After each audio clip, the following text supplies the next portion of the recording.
realizuar, ka ndodhur aksidenti në Durrës.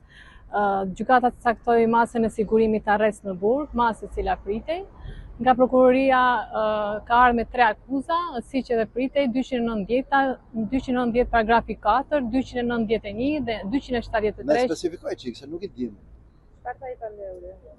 I pandehuri nuk foli fare, dukej në gjendje të rënduar psikologjike, nuk pranoi të fliste, nuk dha shpjegim përpara gjykatës. Unë isha e ftuar nga shteti për të realizuar mbrojtje, duke qenë se nuk ishte një avokat të zgjedhur.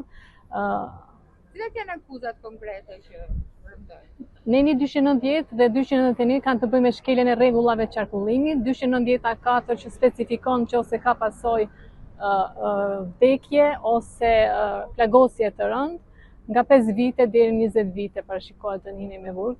291 është drejtimi I mjeteve në gjendje të parregullt, ku konkludon me pirjen e alkoolit, duke qenë se ka rezultuar I dehur, dhe 273 është largimi nga vendi qëndrimit, nga largimi nga vendi aksidenti. Ju lutem, çka ka deklaruar në hetim paraprak? Çka ka thënë?